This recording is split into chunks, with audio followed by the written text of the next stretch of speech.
Pemirsa, jika Anda pernah membaca statement yang mengatakan you are what you eat, apakah Anda setuju? Kalau saya pribadi sangat setuju, pemirsa. Karena kalau seandainya kita makan dengan pola makan yang teratur dan juga asupan gizi yang seimbang, pastinya itu juga bisa memberikan kebaikan untuk tubuh kita sendiri. Yang akhirnya nanti berdampak pada kesehatan kita. Jadi bagaimana nih, Anda apakah tipe orang yang suka makan sembarangan, tidak paham tentang makronutrisi, atau tidak paham tentang zat-zat gizi yang Anda masukkan ke dalam tubuh Anda? Karena memang ternyata, pemirsa, bertambahnya zaman, itu kan udah macam-macam penyakit yang bermunculan. Dan kita ternyata bisa loh melawan infeksi dalam tubuh kita dengan imunonutrisi. Apa sih sebenarnya yang disebut dengan imunonutrisi ini, pemirsa? Pada pagi hari ini bersama dengan saya Alia Renomas, di acara Sehat Pagi, kita sama-sama akan membahas cegah infeksi dengan imunonutrisi. Sudah hadir bersama dengan Alia pada pagi hari ini ada Dr. Haji Dedi Hartanto. Beliau adalah dokter praktisi imunologi dan juga anti-aging. Dan bersama dengan Dr. Dedi pada pagi hari ini, kita sama-sama akan belajar membahas juga apa sih sebenarnya imunonutrisi dan apa kaitannya dengan mencegah infeksi pada tubuh kita. Saya menyapa dulu Dr. Dedi pada pagi hari ini, pemirsa. Selamat pagi Dr. Dedi. Selamat pagi Mbak Alia. Bagaimana kabarnya, Dok? Salam, baik sekali. Baik sekali. Ya. Bahagia, dokter? Bahagia, senang, sejahtera dalam kondisi yang ya kita harus syukuri. Gitu ya Mbak ya. Salam sehat, tetap semangat. Amin. Karena kalau seandainya zaman sekarang ya pemirsa, kita sehat aja itu ternyata tidak cukup ya, Dok. Betul. Karena kita tetap harus semangat dan juga bahagia. Dengan berbahagia, mau nggak mau ya, tanpa kita sadari akhirnya sehat juga nih tubuh kita. Nah, Dr. Dedi pada pagi hari ini kita akan membahas seputar cegah infeksi tubuh dengan imunonutrisi. Seperti kita paham kalau nutrisi ya mungkin kita tahu lah ya, ada sayur, ada daging protein gitu ya Dok ya, ada karbohidrat juga. Tapi sebenarnya imunonutrisi, apa sih yang dimaksud dengan imunonutrisi ini Dr. Dedi? Silahkan dokter. Ya, selamat pagi para pemirsa semuanya. Jadi saya akan menceritakan ya bahwa imunonutrisi ini adalah suatu ilmu yang perkembangannya juga luar biasa ya. Makin tahun makin dipelajari karena sudah 10-15 tahun ini berkembang pesat. Karena banyak penyakit-penyakit yang sekarang menginfeksi manusia juga perlu pertahanan tubuh yang baik. Nah, imunonutrisi itu sendiri adalah suatu nutrisi yang diberikan cukup dan tepat untuk dapat membuat fungsi sel-sel itu menjadi optimal. Terutama dalam kaitannya ini adalah sel-sel imun. Karena sel imun itu yang menjaga kita supaya kita selalu bisa menghadapi serangan-serangan dari luar. Iya. Ya, serangan dari luar itu yang dinamakan dengan antigen ya. Antigen itu bisa dari virus, bakteri, ya itu namanya patogen yang bersifat antigen. Ada juga antigen yang dari luar seperti polusi udara, makanan-makanan yang mengandung bahan kimia dan sebagainya. Nah, ini yang perlu kita lindungi begitu ya Mbak Alia ya. Gitu. Berarti imunonutrisi ini adalah nutrisi yang memang diberikan secara cukup dan juga tepat ya kepada seseorang. Ini gunanya untuk menangkal virus atau mungkin menangkal infeksi yang zaman sekarang ini bermunculan. Nah, Dokter Dedi, bolehlah dijelaskan Dok nutrisi yang seperti apa saja nih? Karena jujur aja Dok ya, kita tuh sebenarnya mungkin kalau seandainya di Indonesia terutama ya, karena memang makanan yang muncul, yang ada di Indonesia ini kan macam-macam ya Dok ya. Segala sesuatu itu bisa diolah. Usus aja ya, itu bisa jadi gulai ya pemirsa kalau seandainya di rumah makan Padang Dok. Nah, tapi kita mungkin kurang untuk memahami dan mengetahui sebenarnya nutrisi apa saja nih Dokter Dedi yang sekiranya dibutuhkan oleh tubuh kita. Silakan Dok. Baik. Jadi begini ya, saya mau jelaskan mengenai imunonutrisi itu sebenarnya adalah sesuatu yang harus kita klasifikasikan. Karena ada 7 klasifikasi nutrisi yang mempunyai manfaat pada sel tubuh kita yang berkaitan untuk imun sistem atau sistem pertahanan tubuh kita. Ya, salah satu yang saya mau sampaikan di sini dari ketujuh itu seperti asam lemak ya. Asam lemak itu ada asam lemak esensial. Seperti omega 3, omega 6, omega 9 itu asam lemak yang tidak bisa kita produksi sendiri, harus dapat asupan dari luar. Itu yang pertama. Yang kedua dari asam amino. Karena ada asam amino khusus, atau asam amino itu bentuknya protein ya. Jadi asam amino itu protein yang mempunyai manfaat khusus untuk imun. Salah satunya yang mungkin perlu diketahui pemirsa, di sini ada namanya asam amino yang isinya adalah alanin dan glutamin. Nah, glutamin ini penting. Nah, glutamin ini sebagai antioksidan. Nanti saya ceritakan lagi ya. Itu yang kedua. Terus yang ketiga, kita juga harus mengenal dari bahan asam amino yang dinamakan dengan nukleotida. Ini penting juga, nukleotida ini penting, salah satu sistem imun kita yang memerlukan dari zat asam amino ini. Yang keempat, yang perlu juga diketahui adalah vitamin. Karena tidak semua vitamin mempunyai potensi untuk meningkatkan sistem imun. Ya. Selain vitamin, terus yang kelima, itu kan ada 7 ya tadi ya klasifikasinya. Kelima itu adalah dari mikronutrien ya. Jadi mikronutrien itu seperti zinc, tembaga ya, dari unsur dari tembaga, zinc itu penting. Dan yang keenam adalah beta karotin. Nah, dan yang ketujuh ini yang juga nggak kalah penting, banyak diteliti sekarang. Itu yang bersifat imunomodulator. Apa itu, Dok? Imunomodulator adalah satu bahan-bahan dari alam, ya, bisa dari herbal, bisa dari bakteri juga, karena bakteri juga ada yang bagus ya, seperti probiotik itu bakteri yang bagus untuk memperbaiki usus kita, itu bisa meningkatkan sistem imun dengan sifat sebagai imunomodulator. Jadi 7 klasifikasi ini yang dinamakan dengan imunonutrisi. Oke, baik. Saya itu sering sekali, Dok, melihat postingan beberapa dari teman-teman saya yang mereka itu rutin untuk mengkonsumsi omega, yang tadi sempat di-mention juga oleh Dr. Dedi ya. Ini termasuk dalam kategori asam lemak. Saya penasaran juga, Dok, boleh dong, Dok, diceritakan ini sebenarnya kalau seandainya asam lemak ini fungsinya jika memang di dalam tubuh kita itu untuk apa tuh, Dr. Dedi? Karena kadang-kadang kan kita suka konsumsi seperti ya istilahnya adalah vitamin omega seperti itu ya, Dok ya, tanpa kita paham sebenarnya ini fungsinya untuk apa sih bagi tubuh kita, dan ternyata omega itu termasuk dalam kategori asam lemak itu ya, Dr. Dedi. Apa, Dok, fungsi asam lemak itu untuk tubuh kita, Dr. Dedi? Baik, Mbak Alia, saya mau sampaikan di sini untuk pemirsa bahwa yang saya batasi di sini adalah asam amino, asam lemak yang dinamakan omega. Omega 3, omega 6, omega 9 itu sebenarnya tidak harus kita menggunakan dari suplementasi. Kalau kita ada kecukupan dari makanan yang mengandung bahan seperti ikan-ikan ya, atau daging-daging yang sehat ya. Ikan itu sebenarnya yang bagus ikan laut ya, daripada ikan tawar, karena omega 3-nya juga cukup tinggi. Tapi ikan laut itu kadang suka mahal loh, Dok. Iya, itu nanti itu benar ya, Dok? Iya, itu nanti kan bagaimana ya, mungkin yang bikin mahal bukan bahannya, karena di Indonesia ini kan ikannya ya. Iya, ikan ini sebenarnya harusnya murah ya. Tapi nanti bagaimana dari yang terkait di sini untuk bisa mendorong supaya harga ikan itu menjadi lebih murah. Kalau kita di daerah-daerah seperti Kalimantan atau Sulawesi gitu ya, mungkin mereka kalau makan ikan tuh malah banyak, gampang. Dok, di sana benar. Ya, karena mungkin transportasi nih yang membuat mahal. Nah, ini nanti tugas dari pihak yang terkait ya, bisa untuk bagaimana ikan ini menjadi konsumsi yang kita butuhkan untuk sistem imun itu tadi yang saya bilang.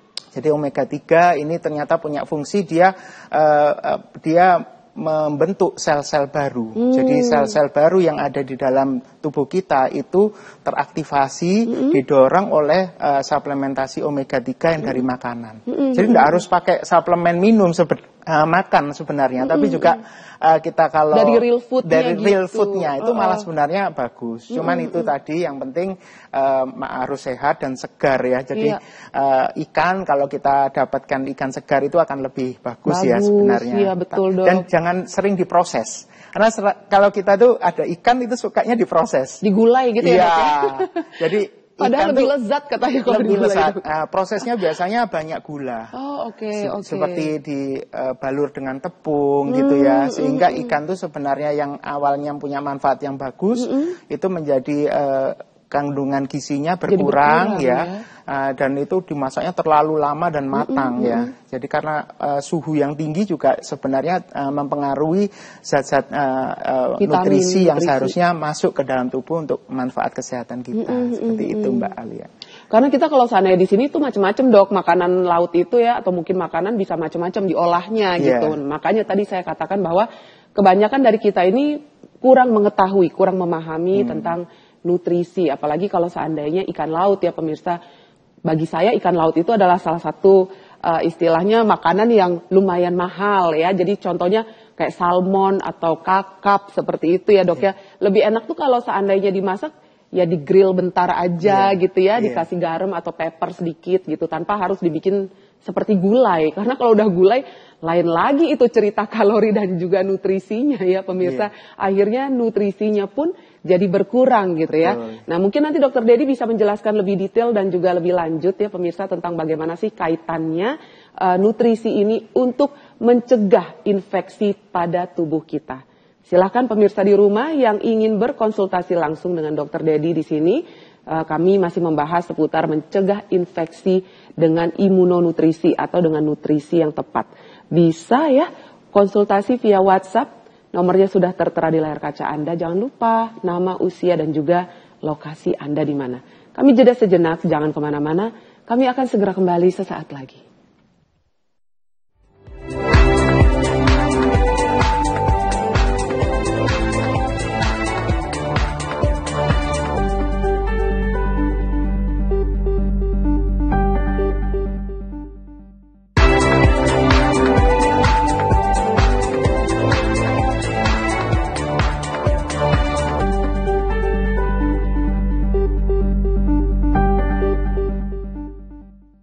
Pemirsa, saya ini tipe orang yang percaya bahwa apa yang kita makan itu adalah investasi untuk tubuh kita di masa yang akan datang. Memang efeknya tidak langsung kita rasakan, tapi untuk efek jangka mungkin 5 tahun ke depan, 10 tahun ke depan, baru nanti akan terasa. Jadi kalau seandainya saat ini Anda suka sekali tuh untuk mengkonsumsi santan, makanan-makanan bersantan, mungkin ada baiknya untuk mulai menguranginya. Karena memang kalau seandainya menginginkan tubuh yang sehat, terbebas dari infeksi atau virus apapun, kayaknya pola makan dan juga nutrisi yang dimasukkan ke dalam tubuh juga harus seimbang deh pemirsa. Kita kembali lagi ya, membahas seputar mencegah infeksi pada tubuh dengan imunonutrisi. Saya kembali lagi kepada Dokter Dedi ya pemirsa. Dok, bagaimana nih kaitan antara mencegah infeksi dengan nutrisi tubuh? Apakah infeksi itu bisa kita hindari, Dokter Dedi? Silahkan Dok. Iya, selamat siang. Selamat pagi ya. Rasanya siang ya, Dok. Iya. Terangnya ini. Terangnya. Ya pemirsa begini, jadi mengenai infeksi ya. Sebenarnya infeksi itu kalau kita lihat dari konsepnya, itu adalah dari patogen. Patogen itu dari luar yang masuk ke dalam tubuh. Nah itu juga harus ada keterlibatan dari upaya kita untuk menjaga. Itu ada namanya segitiga mengenai infeksi.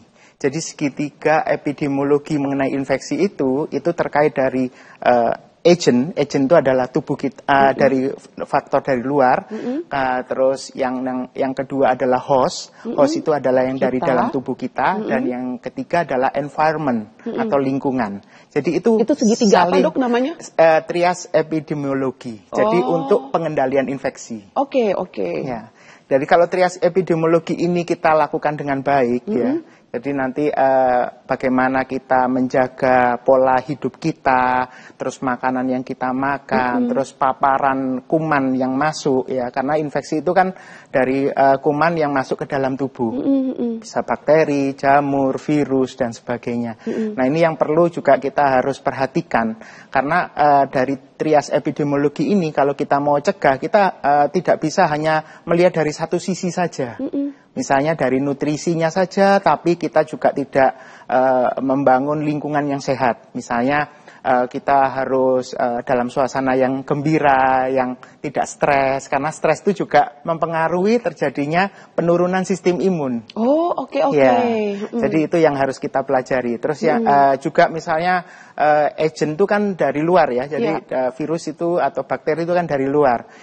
Bagaimana caranya ya, kita juga kalau habis keluar ya, misalnya jalan-jalan kemana-mana, kita harus ingat kalau kondisinya misalnya banyak orang di kerumunan, kayak sekarang ini kan walaupun COVID sudah endemi, itu sebenarnya akan lebih baik kalau kita juga bermasker gitu ya. Jadi untuk melindungi supaya kita tidak mudah tertular dari orang lain. Jadi trias epidemiologi ini yang sebenarnya wajib untuk kita pelajari. Betapa pentingnya kalau kita ingin mencegah dengan pola nutrisi yang baik, saya kira akan nanti memberikan upaya untuk pencegahan lebih maksimal. Gitu, Mbak. Berarti ini tidak melulu hanya dari nutrisi saja ya, Dok ya, betul. harus dengan kondisi tubuh kita juga harus dijaga, lingkungan juga yang harus hygiene, yang bersih gitu ya pemirsa. Kalau seandainya nutrisinya udah top, tapi lingkungannya kurang hygiene, pasti hasilnya juga kurang maksimal. Betul. Akhirnya kurang maksimal lah untuk bisa mencegah infeksi. Kembali lagi nih, hygiene sudah, lingkungannya, nutrisinya sudah bagus, tapi stres. Kadang-kadang yang suka bikin stres itu pasangan sendiri loh, Dok. Oh iya. Iya bener ya? Bener nggak nih kalau seandainya? Kadang-kadang kalau seandainya seperti itu kan susah juga ya, Dok ya. Nah makanya untuk stres pun juga harus dikelola pemirsa. Itu adalah cara-cara untuk mencegah infeksi. Jadi intinya infeksi ini bisa dicegah ya, Dok ya, dengan 3 hal tadi ya, Dok ya. Nah, bagaimana sebenarnya dengan kaitan antara kurang gizi nih, Dokter Dedi, kurang gizi dan penyakit infeksi? Kan kalau seandainya sekarang kita suka baca di berita, ada di beberapa negara yang mungkin kita baca beritanya ya pemirsa, mereka katanya kurang gizi dan akhirnya terjadilah infeksi macam-macam gitu loh. Apa, Dok, kaitannya? Jadi begini ya, mengenai kurang gizi ini menjadi problem ya, terutama di Indonesia sendiri ya, sebagai negara kepulauan yang begitu banyak penduduk ya. Pemahaman mengenai gizi yang kurang ini kadang-kadang tidak diperhatikan benar. Mereka orang tua kadang-kadang dengan anak-anaknya yang kurang gizi ini bukan karena mereka tidak mampu untuk beli makanan yang mereka butuhkan untuk anaknya, tapi karena mereka justru sibuk. Sekarang kan sosial media ya, jadi beli HP bisa, tapi ngasih nutrisi yang baik ke anak tidak diperhatikan. Jadi seperti makanan yang cenderung seperti instan gitu ya. Golongan-golongan makanan yang jangan sebut merek ya, Dok. Merek ya. Jangan sebut merek ya. Boleh. Hawa-hawanya mau nyebut merek nih. Boleh. Saya enggak menyebut ini ya. Paling tidak kita harus memilih makanan yang sebenarnya masih dibutuhkan untuk usia perkembangannya dia. Itu yang penting. Jadi kita itu kalau ingin anak kita sehat, itu kita harus cegah, karena nanti malnutrisi ini juga nanti kedepannya akan mengganggu ke arah sistem imun yang menjadi turun, namanya imunodefisiensi. Kalau imunodefisiensi ini nanti infeksi malah juga makin punya kesempatan untuk masuk. Ya, jadi ini kan hal-hal yang tadi yang saya bilang trias epidemiologi itu, lingkungan harus baik, ya toh. Terus paparan infeksi juga kita harus perhatikan dari luar, kita harus jaga higiennya. Terus yang ketiga adalah nutrisi yang seimbang. Ini yang penting. Karena kita itu kadang ngasih anak itu terlalu banyak makanan-makanan yang mengandung gula, ya, yang cepat ya, yang cepat dimakan, yang tidak diolah dengan cara dari bahan alamnya sendiri. Kan saya bilang nggak harus mahal kok untuk mendapatkan makanan yang sehat itu. Jadi itu yang penting sebenarnya. Nah, kalau itu semua dijaga, jadi kejadian kurang gizi itu tadi itu bisa tertangani dan nanti proses orang terjadi infeksi itu menjadi berkurang. Dok, bagaimana dengan anak-anak nih yang hobinya ini sukanya makan makanan instan gitu ya, Dok ya? Kan ada beberapa anak-anak yang mereka nggak suka makan sayur, benci gitu rasanya kalau ada sayur di dalam mulutnya. Mereka lebih senang makanan yang cepat saji lah. Saya nggak sebut merek, tapi contohnya mungkin sosis ya, Dok ya, nugget gitu. Ada kan beberapa anak-anak yang cuman bisa maunya makan itu saja, Dokter. Nah, itu bagaimana? Kalau seandainya kita suka bilang jangan dikasih makan itu terus, nanti anaknya jadi kurang bagus untuk nutrisinya. Tapi kadang orang tua suka melihatnya gini, buktinya anakku badannya gede-gede aja, nggak pernah sakit, sehat-sehat aja. Nah, boleh nggak sih dok dijelaskan, ini mungkin adalah salah satu insight juga ya buat kita para orang tua terutama yang suka sekali memberikan anak-anaknya itu makanan ya pakai nugget dan sosis, itu kan makanan instan dok. Bagaimana kaitannya? Boleh nggak sih kalau seandainya kita kasih itu dengan dalam jangka waktu lama, jangka waktu panjang, atau bagaimana nih menurut dokter Dedi? Bolehlah dikasih tahu kepada kita semua nih dok. Iya, baik Mbak. Memang fenomenanya kan seperti itu. Jadi di Indonesia ini kita itu lebih suka memilih makanan yang praktis, yang instan ya. Jadi seperti sosis, nugget. Ini juga sebenarnya perlu dipikirkan oleh pakar-pakar gizi ya, bagaimana memilih pengolahan makanan dengan teknologi yang bisa memberikan nutrisi yang baik. Nah, di luar negeri sendiri sebenarnya sudah dikembangkan makanan cepat saji yang isinya sebenarnya plant-based. Jadi berdasarkan makanan yang dari bahan alam, dari tumbuhan. Nah, tapi sebenarnya ya kalau kita ngomong jujur itu juga masih dalam proses pengolahan ya. Nah, akan lebih baik kalau kita itu mulai ditanamkan di keluarga untuk memberi makanan yang tidak instan tapi mudah untuk disajikan, seperti makanan itu ditumis ya. Jadi misalnya kalau daging itu jangan sering ditepung ya, diiris-iris terus dibuat oseng-oseng, terus tambah sayur. Mungkin anak-anak itu akan senang ya. Daging tuh kan sebenarnya kalau bagusnya jangan sering dikasih tepung, tapi mungkin kalau pengen lunak ya di blender. Jadi dilunakkan ya, atau dicacah-cacah kecil-kecil sehingga anak-anak itu menjadi tertarik ya. Jadi kalau misalnya masih makanan instan ya enggak boleh terus-menerus ya. Jadi harus divariasi, karena dengan variasi itu nanti sumber-sumber gizi yang kita butuhkan akan memberikan manfaat yang baik. Jadi kalau anak yang kelihatan gendut, kelihatan tinggi besar begitu, bukan berarti dia dalam kondisi yang sehat. Bisa saja itu terjadi, dia sudah terjadi resistensi terhadap insulin ya. Jadi insulin itu adalah produk yang dikeluarkan ya. Jadi hormon insulin itu dikeluarkan oleh pankreas untuk menetralkan kadar gula di dalam darah. Nah, kalau itu terus kita kita konsumsikan makanan yang banyak gulanya, itu nanti justru malah menurunkan sensitivitas daripada insulin itu. Jadi dia capek insulinnya untuk diproduksi terus, akhirnya jadi resisten. Nah, kalau sudah resisten akhirnya gulanya makin tinggi di darah, tapi di sel tubuh kita menjadi kurang. Di luar darah itu kan ada sel-sel yang perlu juga nutrisi gula. Nah, ini yang akhirnya nanti ganggu. Lama-lama nanti penyakit-penyakit di pembuluh darah makin banyak, seperti jantung koroner, stroke. Nah, ini kan jadi masalah nanti. Kelihatan besar, tinggi, tapi pada ujungnya nanti ada penyakit-penyakit metabolik yang seperti jantung koroner, stroke itu akan mengintai pada tubuh kita. Ini sebenarnya yang harus digarisbawahi ya pemirsa. Tadi statement dari Dr. Dedi yang mengatakan kalau seandainya badan itu padat, atau istilahnya kita melihat anak-anak kita dengan makannya itu baguslah porsinya, tapi makannya dilihat dulu nih nutrisinya. Ternyata makanannya sosis dan nugget, tapi badannya bagus-bagus aja, tidak kurus. Itu bukan berarti badan yang sehat ya, Dokter Dedi. Itu tadi yang perlu digarisbawahi.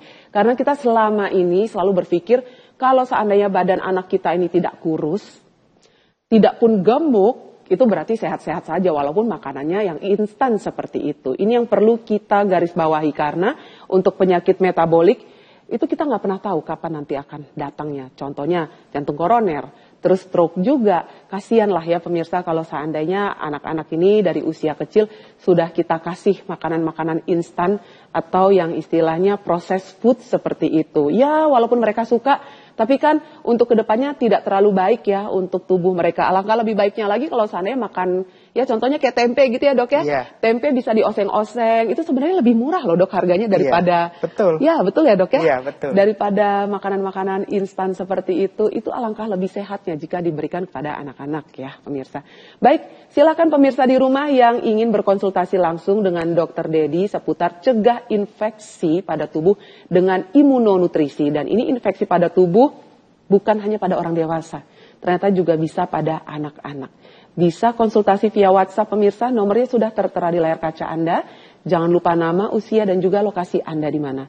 Kami jeda sejenak, Sehat Pagi akan segera kembali sesaat lagi.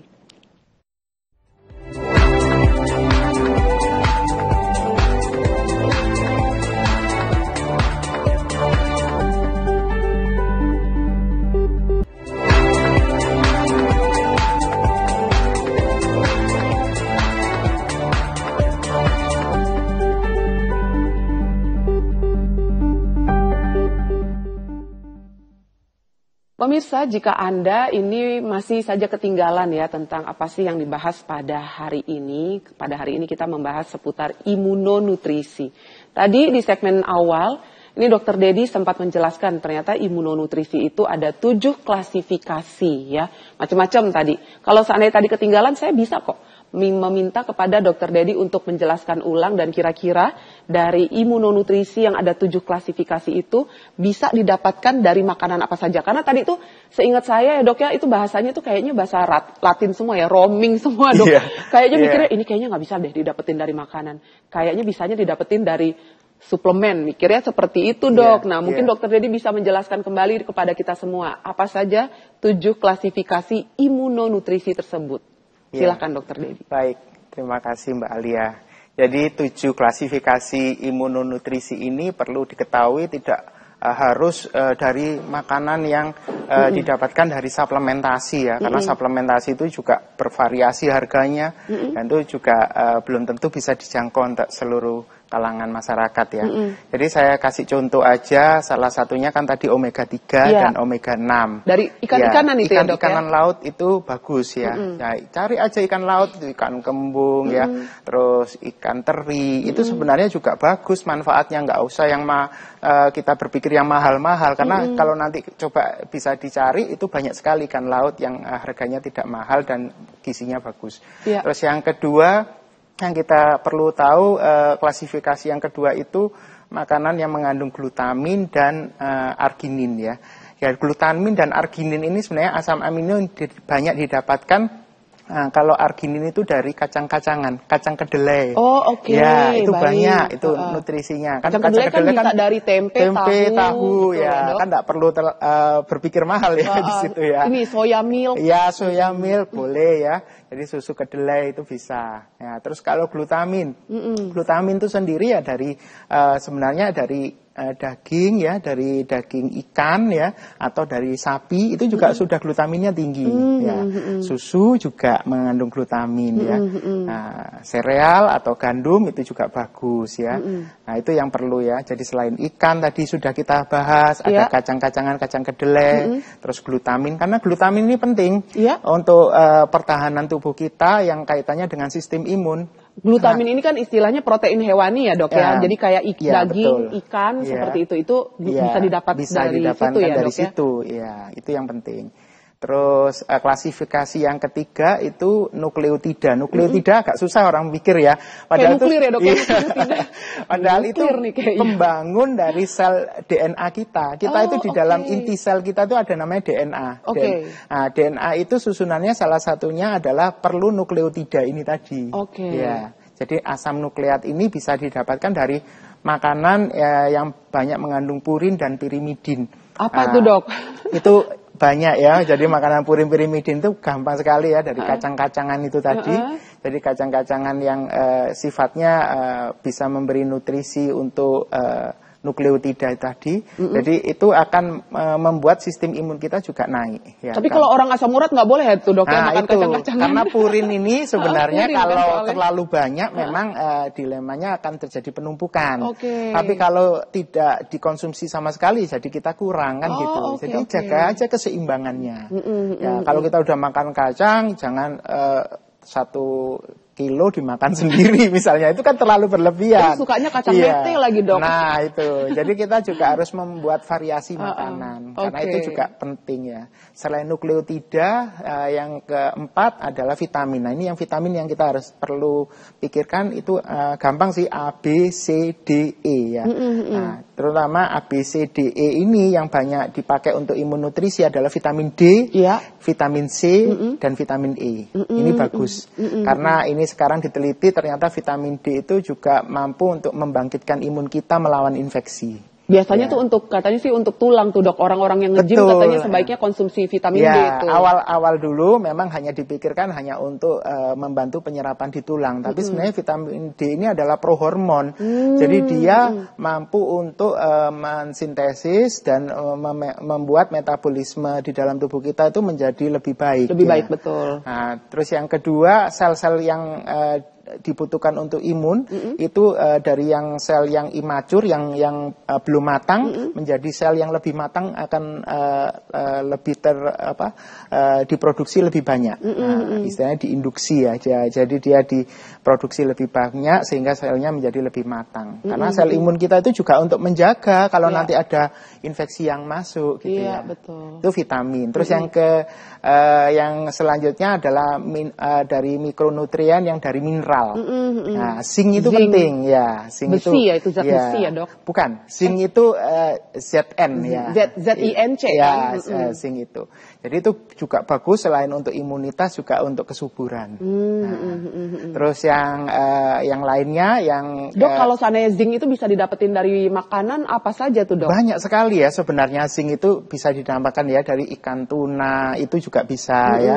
Terus dari dari telur itu juga ada zincnya. Jadi sebenarnya kita juga harus mengkombinasi nutrisi-nutrisi yang berkaitan dengan sistem imun kita. Ya, jadi zinc, terus tembaga itu juga bagus ya, Mbak, untuk imunonutrisi. Terus yang keenam ini yang penting juga adalah beta karotin. Nah ini itu apa, Dok? Beta karotin ini sebenarnya provitamin A. Jadi dia antioksidan yang membentuk vitamin A itu jadi produksinya lebih aktif. Nah, dari mana ini, Dok? Vitamin beta karotin. Gampang saja, ini makanan yang warnanya berwarna orange ya. Jadi wortel, ubi, terus kates, ubi pepaya, gitu ya. pepaya. Benar, Pepaya itu banyak orang nggak berpikir bahwa itu beta karotinnya juga tinggi. Itu fungsinya untuk apa, Dok, kalau di tubuh kita? Itu sebenarnya untuk antioksidan dan untuk meningkatkan imun sistem kita juga. Jadi sistem imun kita akan terinduksi atau terangsang untuk bekerja lebih siap. Nah, jadi kan kalau sel imun itu ada yang imatur sama matur. Imatur itu belum matang, matur itu kan matang. Jadi kalau dia sudah matang itu nanti dia ada pengendalian infeksi itu akan menjadi lebih optimal. Dan yang terakhir yang saya tadi bilang itu adalah imunomodulator ya. Itu apa, Dok? Itu seperti kurkumin ya dari jahe. Temulawak gitu temulawak itu golongan-golongan imunomodulator yang bagus dan murah. Tidak harus mahal, kita beli di luar ya. Karena kita bisa emang bikin. Kita menghasilkan itu ya, Dok ya. Indonesia itu menghasilkan Indonesia banyak sekali itu. Banyak rempah yang bisa dipakai untuk meningkatkan sistem imun. Itu betul. yang harusnya dijaga. Jadi kalau kita waktu kemarin zamannya COVID itu kan ada bagaimana sih pengendalian imunonutrisi yang baik ya, salah satunya yang pon-pon itu tadi. Jadi dari unsur dibikin jamu biasanya dibuat ya, jamu ya. Sekarang sudah banyak yang dibuat itu sudah nutrisinya lengkap ya. Kalau yang mau instan ya, tapi kalau mau bikin sendiri akan lebih bagus. Siapa tahu kan lebih ini kan istilahnya pengen lebih produktif gitu ya, pengen lebih telaten bikin sendiri ya nggak apa-apa, silakan. Tapi kalau mau nyari praktis juga nggak apa-apa juga ya, Dok ya kan udah banyak dijual gitu. Asal itu ada izin Depkesnya ya, sehingga nanti bahan yang dipakai itu memang sudah teruji keamanannya. Ini yang penting ya. Baik kalau begitu. Pemirsa, tadi seperti janji saya ya, kami mengundang Anda yang ingin berkonsultasi langsung nih dengan Dr. Dedi di sini seputar cegah infeksi tubuh dengan imunonutrisi. Dan ini sudah ada yang ingin bertanya kepada Dr. Dedi. Selamat pagi Bapak Freddy. Pak Freddy, selamat pagi Pak. Pak Freddy ini dari Semarang, Dr. Dedi usianya 40 tahun. Mohon pencerahannya ya Dokter, imunonutrisi ini jenisnya apa saja untuk antisipasi COVID-19 yang sebenarnya belum selesai nih Dok di Indonesia, dan hubungannya dengan vaksin Dokter. Vaksin dulu baru imunonutrisi atau sebaliknya. Nah, mohon pencerahannya, terima kasih. Silahkan Dr. Dedi untuk Bapak Freddy dari Semarang. Selamat pagi Bapak Freddy. Ya, terima kasih untuk pertanyaannya. Ini bagus ya. Jadi imunonutrisi tadi kan ada 7 klasifikasi yang saya sudah jelaskan ya. Nanti itu bisa nanti dipelajari bahwa ada makanan-makanan sehat yang sebenarnya bagus untuk imun kita. Selain itu juga kita apakah dengan imunonutrisi saja itu sudah cukup ya? Sebenarnya semuanya itu dalam proses pengendalian infeksi itu tidak satu faktor saja. Kalau imunonutrisi sudah dicukupi, kalau kita melakukan vaksinasi, karena vaksinasi tujuannya sebenarnya itu untuk kita bisa menghasilkan antibodi. Dan antibodi itu kan sebenarnya untuk mengikat virus atau bakteri atau jamur yang masuk. Jadi itu nanti ada ikatan. Nah, ikatan itu supaya kuman itu menjadi netral. Tapi untuk dia bisa mampu mengikat, itu tentunya kan prosesnya harus ada tahap pengenalan di sel kita. Nah, sel-sel kita itu ketika vaksin itu dimasukkan, itu sel-sel kita harus mempunyai kecukupan nutrisi yang baik. Jadi kalau menurut saya imunonutrisi itu harus dilakukan dulu sebelum kita melakukan vaksinasi. Itu akan lebih efektif. Karena kita ketika mengenal bahan yang sifatnya asing, walaupun itu tidak berbahaya ya. Jadi vaksin itu kan sebenarnya kan antigen atau virus, tapi virus yang sudah dilemahkan atau mungkin virus yang mati, kan seperti itu salah satu contohnya.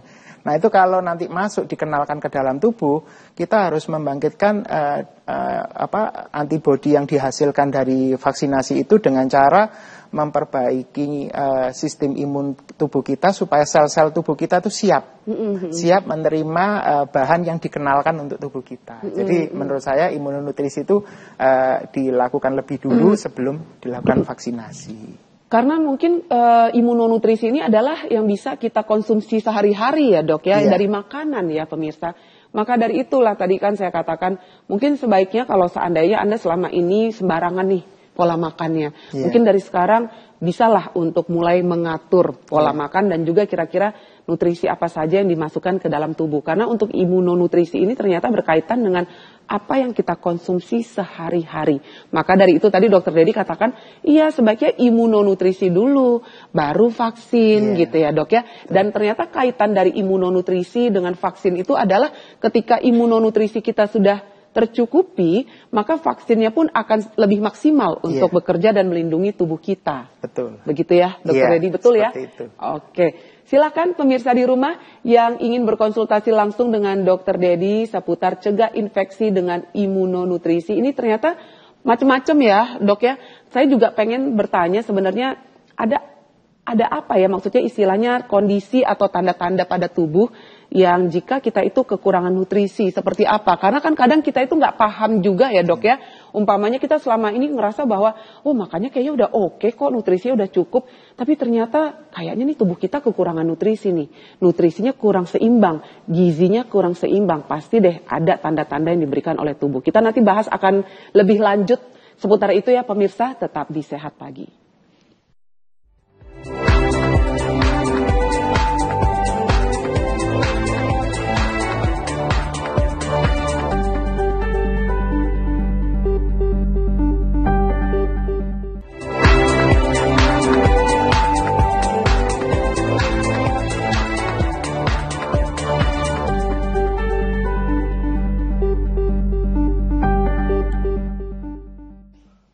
Pemirsa, apakah Anda mengetahui jika tubuh Anda ini kekurangan nutrisi atau gizinya kurang seimbang yang dimasukkan ke dalam tubuh Anda?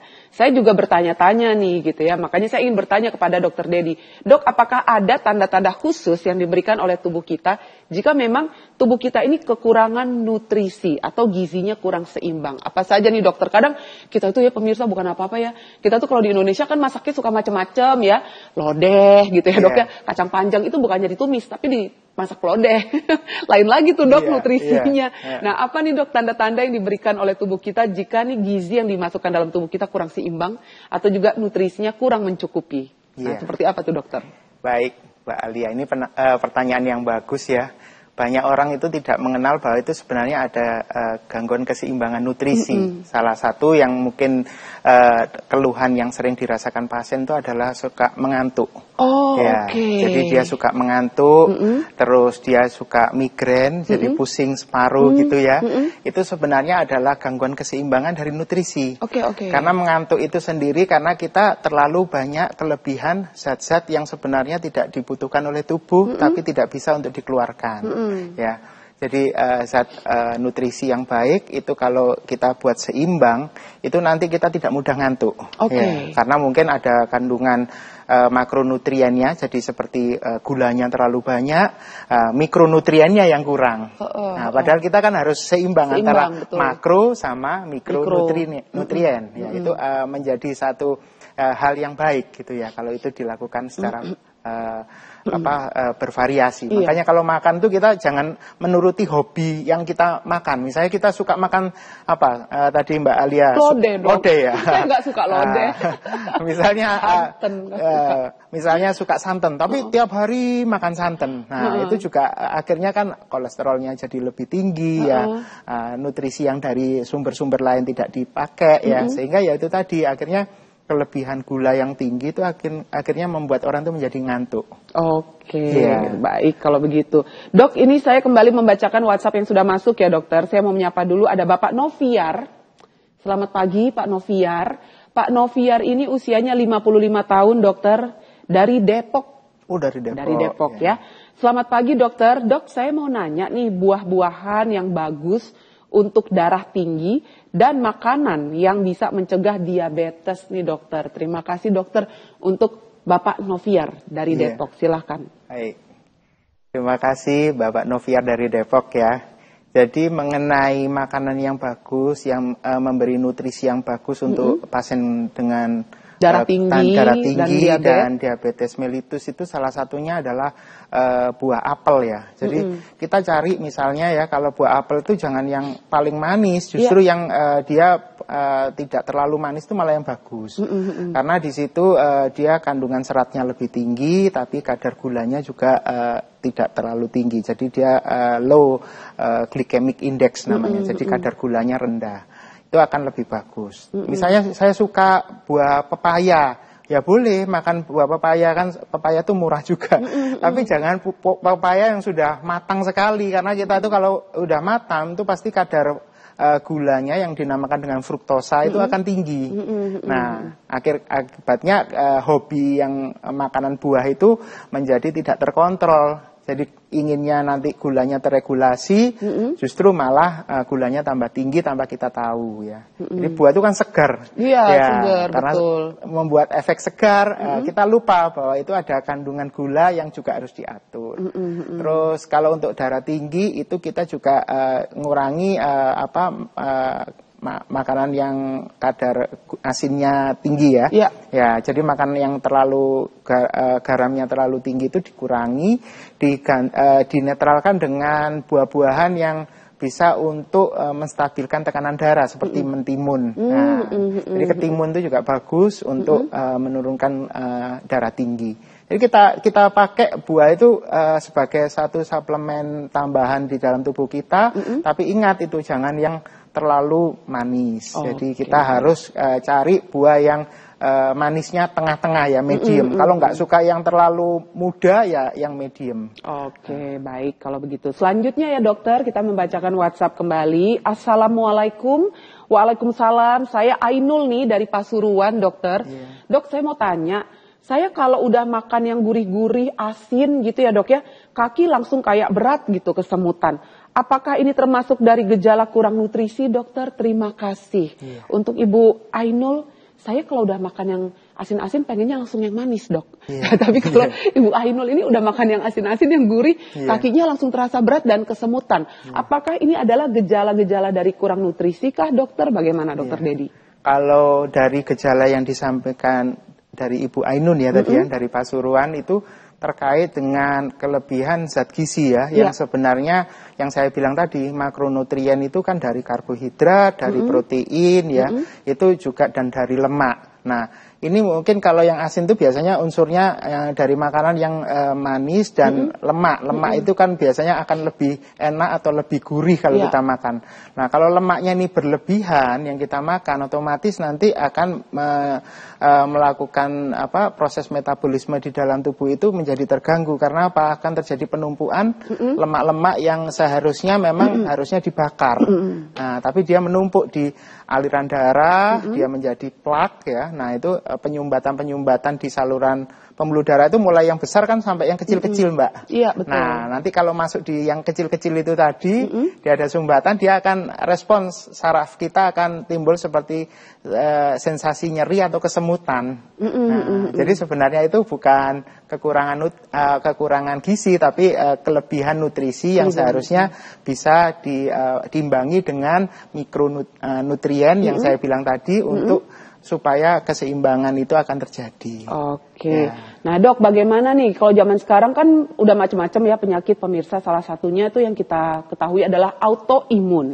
Autoimun ini macam-macam juga nih pemirsa. Nah, apakah penderita autoimun ini bisakah, Dok, untuk diberikan istilahnya itu imunonutrisi? Bisakah, dokter? Nah, bagaimana nih, Dok? Iya. Jadi saya sampaikan dulu ya Mbak Alia mengenai autoimun itu sendiri, mungkin pemirsa banyak juga yang belum kenal. Jadi di dalam tubuh kita itu kan imun itu sebagai mekanisme pertahanan tubuh ya. Nah, tetapi pada kondisi tertentu imun kita itu ada yang sistem pertahanan tubuhnya itu mengalami gangguan fungsi. Jadi fungsinya dia justru untuk harusnya melawan kuman atau virus atau bakteri yang masuk, tapi justru dia menyerang tubuhnya sendiri. Jadi nama autoimun itu dia adalah respon yang berlebihan terhadap sel tubuhnya sendiri. Yang di sini adalah sel imunnya. Jadi sel imunnya justru malah menyerang tubuh kita sendiri. Nah, ini autoimun. Terus bagaimana dengan imunonutrisi itu sendiri? Justru pada pasien-pasien imun yang autoimun ya, yang dimana terjadi proses peradangan yang berlebihan, yang kalau dalam istilah medis namanya flare. Nah, kalau peradangan yang berlebihan, itu perlu imunonutrisi yang bagus. Nah, salah satunya apa? Nah, ini ada keseimbangan yang saya tadi bilang vitaminnya yang kaitannya dengan autoimun ini adalah vitamin D. Ternyata vitamin D dengan dosis yang cukup ya dari tubuh kita yang kita makan sehari-hari itu ternyata mampu untuk menekan respon autoimun ini yang terjadi secara berlebihan. Nah, itu salah satunya. Selain itu juga vitamin C itu bagus. Ya, terus semua vitamin-vitamin ini sebenarnya bertujuan untuk memperbaiki peradangan. Karena intinya kalau sudah orang kena autoimun yang ditakutkan biasanya yaitu tadi ada peradangan yang berlebihan dan akhirnya efeknya kemana-mana. Oke, bagaimana juga dengan ibu hamil nih dokter? Kalau misalnya ibu hamil dok, bisa nggak untuk dilakukan vaksinasi untuk mencegah infeksi? Karena biasanya kalau seandainya ibu hamil itu kan banyak banget tantangannya ya dok ya.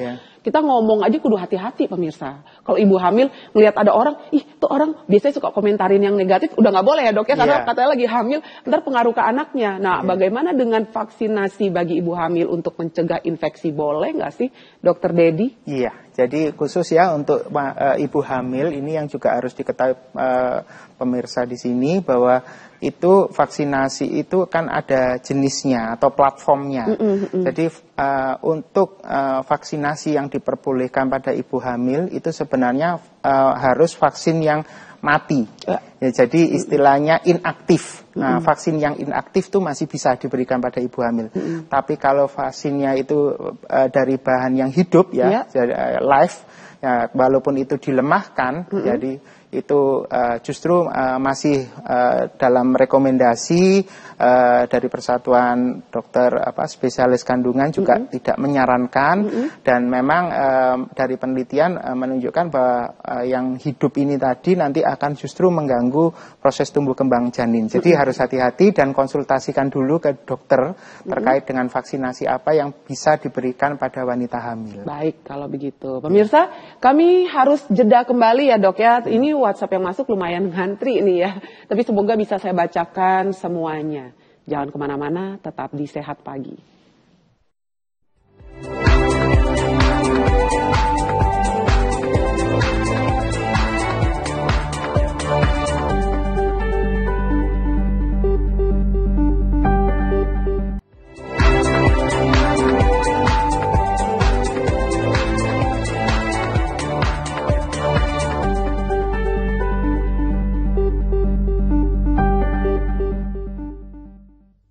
Segmen terakhir Sehat Pagi pemirsa, saya membacakan WhatsApp langsung ya pemirsa. Assalamualaikum, ini dari Mislan dari Magetan.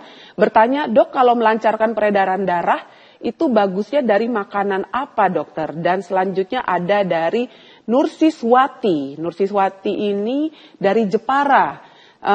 Yang ceritanya punya asam lambung dan infeksi saluran kencing. Terus perut bagian kanan sering nyeri, itu kenapa ya dok kira-kira? Dan sebaiknya konsumsi apa dokter? Nah ini bagaimana? Untuk Ibu Nursiswati dari Jepara dan juga untuk Mislan dari Magetan. Silakan dokter. Ya Mbak, jadi kalau makanan yang bisa untuk melancarkan darah itu kalau dari buah ya misalnya itu ya dari melon itu, buah melon itu bagus juga untuk melancarkan aliran darah. Oke. Ya, terus apalagi tadi Mbak yang untuk kaitan yang lain? Untuk Ibu Nursiswati punya asam lambung dan infeksi saluran kencing dan perut bagian kanan sering nyeri dok, itu kira-kira kenapa ya? Dan sebaiknya saya konsumsi apa nih dok untuk Ibu Nursiswati? Kalau punya asam lambung ini juga harus dikonsultasikan dokter ya, ini kaitannya ada mungkin penyakit GERD gitu ya, jadi mungkin makanan yang pedas, makanan yang kecut itu juga jangan dikonsumsi. Terus yang makanan yang bisa melancarkan aliran kencing ya, nah, karena infeksi itu kan juga mungkin terjadi atau mungkin juga minumnya yang kurang, ini yang harus dicari ya, apakah memang karena kurang minum ya. Nah, nyeri pinggang itu juga salah satunya mungkin karena kurang minum air putih, kurang minum gitu. air putih ya. Tapi tidak dirasakan. Jadi kecukupan untuk air putih itu sebenarnya yang dikonsumsi adalah untuk orang sehat itu 1,5 sampai 2 liter. Kalau diasumsikan sama dengan 8 sampai 10 gelas. Iya, 8 sampai 10 gelas air putih. Gitu, air putih itu katanya, karena kan tubuh kita tuh katanya 60%-nya air ya dok ya. Iya, betul. Benar ya dok ya. Dok kalau gitu kasih kita tips dok. Kira-kira apa saja yang bisa dilakukan ya agar untuk penyakit infeksi itu tidak mudah terjadi pada tubuh kita. Kasih tipsnya nih dokter Dedi, silakan dok. Baik Mbak, jadi tipsnya singkat saja, itu perlu keseimbangan ya, keseimbangan nutrisi. Nutrisi itu dari makro bisa juga dari mikro. Nah, kita jangan terlalu banyak makronutriennya, jadi banyak gulanya, karbohidratnya banyak, tapi nutrisi dari sayurnya, dari buahnya, dari pelengkapnya ya, protein-proteinnya itu juga harus diimbangkan. Itu yang pertama. Yang kedua, tips yang kedua adalah kita menjaga pola hidup ya, pola sehat ya, seperti kita kecukupan untuk pola tidur. Ini kadang-kadang kurang. Di era sekarang di perkotaan ini orang sulit tidur ya. Nah, ini juga harus menjaga. Kita buat supaya kita berdisiplin dalam masalah pola tidur. Ini penting soalnya untuk menjaga imun sistem kita. Terus yang ketiga, kita harus olahraga. Ini olahraga kalau bisa yang teratur ya.